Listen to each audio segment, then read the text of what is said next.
রাসেল ভাইপারকে নিয়ে যে পরিমাণে ট্রল হইতাছে, যে পরিমাণে মানুষে হাসি তামাশা করতেছে, শুধু বাংলাদেশে যে পরিমাণে হাসি তামাশা করতেছে, রাসেল ভাইপার কখন জানি বইলে উঠে, ভাই বাংলাদেশে ঢুইকে আমার ভুল হয়ে গেছে, আমারে মাফ করে দাও, আমি বাংলাদেশ থেকে চলে যাই।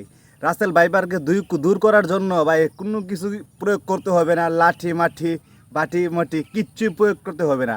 যে হারে বাংলাদেশে মানুষ ট্রল করতেছে রাসেল ভাইপার এমনিতেই বাংলাদেশ থেকে চলে যাইব।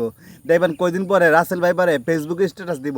অলরেডি কিন্তু রাসেল ভাইপার এবং রাসেল ভাইপারের স্ত্রীরা ফেসবুক অ্যাকাউন্ট খুইলা ফেলাইছে, বাংলাদেশে ঢুইকে কিন্তু ফেসবুক অ্যাকাউন্ট খুইলা ফেলাইছে, বাংলায় নাম দিচ্ছে, আপনার স্ক্রিনে দেখতে পারতেছেন। তো রাসেল ভাইপার কিন্তু অলরেডি ফেসবুকে স্ট্যাটাস দিয়ে দিব যে ভাই বাংলাদেশে ঢুইকে আমার ভুল হয়ে গেছে, আমাকে ক্ষমা করে দেন, আমাকে মাফ করে দেন, আমি বাংলাদেশ থেকে চলে যাইতেছি, সবাইকে জানাইবো, জানায় চলে যাইবো। তো ভাই আপনারা যারা ট্রল করতেছেন আরও বেশি পরিমাণে ট্রল করেন যেন রাসেল ভাইপার বাংলাদেশে তুলে যায়। হাসি তামাশা যেভাবে করতেছেন মনে হয় ওই ভাবতেছে কি নিজের কমেডিয়ান ভাবতেছে, রাসেল ভাইপাররা নিজের কমেডিয়ান ভাবতেছে।